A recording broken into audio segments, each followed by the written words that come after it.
So obviously today is the last day of Noirvember. I'm quite sad that it's over. It's been a great Noirvember.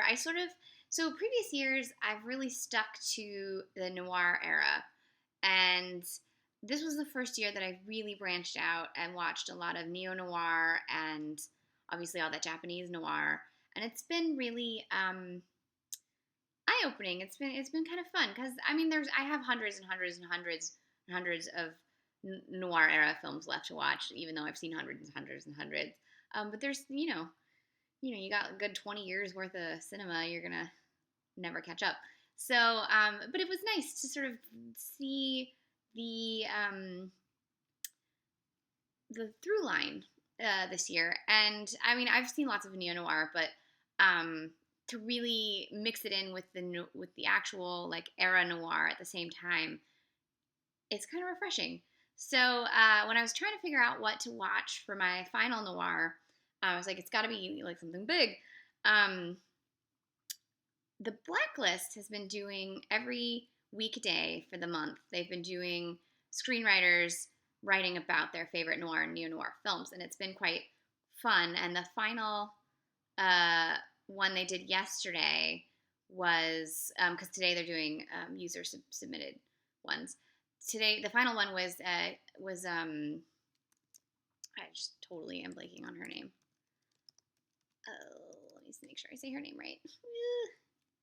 Was Kirsten Smith's on Black Widow. Kirsten Smith wrote or co-wrote Legally Blonde, 10 Things I Hate About You, The House Bunny, Ella Enchanted, all kinds of things. She's the Man. Like, she's written a lot of things that I quite enjoy. So when I saw like that she had this film that she'd written about, and that part of the Blacklist's like impetus to do this was her helping them, and I was like, oh my god. So I decided I would watch the film she wrote about, and her, you should look it up on her. It's on the Noirvember Facebook page and other places, but you should read her writing on this film because it's really fascinating. It totally sold me on the film. So the film Black Widow, it's from 1987. It's directed by Bob Rafelson, who also did the remake of The Postman Always Rings Twice. It's really, really, really sexy and a lot closer to the novel. I don't think it's as good of a film as the Tay Garnett version, but it's definitely closer to the novel in terms of like the sex, because that novel's really dirty. And he also did 5 Easy Pieces, which is one of the best films like ever. So Black Widow, it stars two actresses that I'm surprised were both stars, because their personas are so strange, but they're like very much 80s women.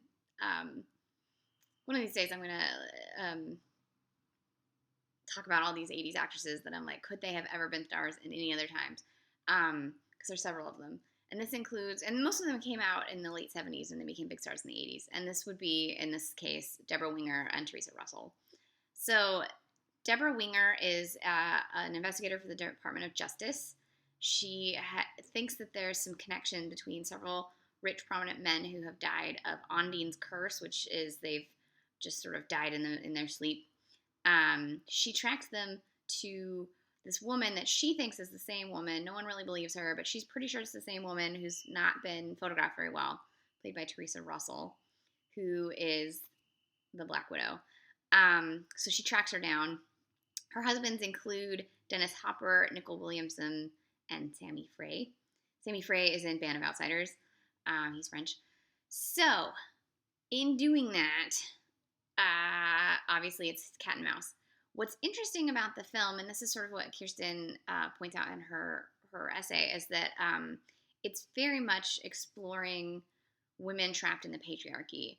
I don't know if this was purposeful because it was written by a man. It's written by Ronald Bass. I actually met him when I was in grad school, and he is exactly what you would expect from a very, very, very rich screenwriter. He's a little pompous, but he's written a lot of films that I really enjoy, and he's gotten them made. So, be pompous all you want, I guess. Anyways, so Winger gets, like, she has her boss keeps hitting on her.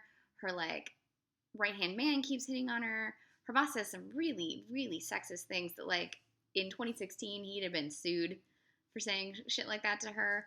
And she just wants to do her job. She does not need men like telling her she needs to have a boyfriend, right? Like that's up to her.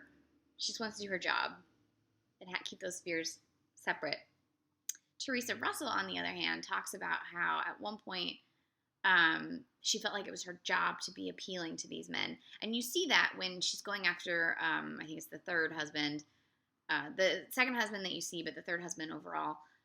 She goes to this used bookstore and gets all these books on all the things that he is interested in and learns all of it so that when she meets him, she can be his dream woman and know everything that he knows. And you can see she's very methodical and very like, this is my job. And the idea that it's your job to be the perfect wife for your husband is quite interesting because that's sort of, you see that a lot, and especially in like Edith Wharton. It's very Edith Wharton-esque, where like in the House of Mirth, the main character, the only thing that her entire purpose of being is to be attractive to men and then be a good wife. And it's interesting to see that, like, 80 years later, that's still sort of an issue. And even today, I think it's still sort of an issue. There's lots of women who only think of themselves in terms of what they offer to the opposite sex, which is kind of a bummer. Where was I going with this? Debra Winger, opposite sex. I had a thought and it left. You should all read Edith Wharton books, though. They're fantastic. She's probably, her and Raymond Chandler are my two favorite authors, so they're both great. This was shot by Conrad Hall, so the cinematography is beautiful. It's sort of a sunshine noir in that at least half the film takes place in Hawaii, but it totally works. You have that feeling of dread throughout the whole film. You have these two very driven women. Theresa Russell is very much a femme fatale. She's got that down. What's great about Debra Winger is she really feels like the kind of detective that would be following. She feels like Glenn Ford, kind of. She gets a little manic like Glenn Ford, but they flipped it because it's the 80s and women can be detectives now, and that's fantastic. So I really enjoyed this film. It has a lot to say. It's really interesting. You can rent it all over the internet. It's you can rent it on YouTube. You can rent it on Amazon. You can rent it from probably your local video rental store. It's a great late 80s neo-noir. I'm sad that Noirvember is now over. It's been a great year. I mean, it's not been a great year. 2016's been a shit year, but it's been a great year for Noirvember. I've seen a lot of things that I've really enjoyed. I've gone places with my film watching that I normally go, I'll get to it. So it's been nice to finally get to it, God, my nose itches. If you've been watching films this year as well, please tweet at me. If you don't know my Twitter, it's @oldfilmsflicker. But if you just type in Noirvember, I'll pop up on Twitter. And tell me what your favorite thing you've watched this month is. And I'll be posting my wrap up tomorrow. But I'm really interested to hear like what everyone's favorite thing. My favorite thing that I watched for Noirvember was I Am Waiting. It was a Japanese noir. It was heartbreaking and beautiful, and definitely my favorite thing from Noirvember this year. But there were so many gems that it's like that one, and then like tied for second place, there's like 10 films. So please let me know what your favorite thing was this year. And if you weren't able to participate this year, remember Noirvember comes around every year. It's going to be Noirvember 8 next year. Can you imagine? That's going to be so fantastic. So, and don't feel like you can't watch noir the rest of the year. Like, you can always watch noir. Noir is timeless. Noir is timely. Noir is it's a state of mind, really. And you can just always watch noir and neo-noir. It's just, what's great about Noirvember is to just concentrate it and immerse yourself sort of in a, like if you were doing a summer course or something, and you just get it all in your brain, and then you get addicted, and then you can't ever love anything else. I mean, you can love other things, but you can't ever love anything as much as you love noir. At least that's what I've discovered after 7 years of so much noir. Anyways, Happy Noirvember. I hope you watch some good things.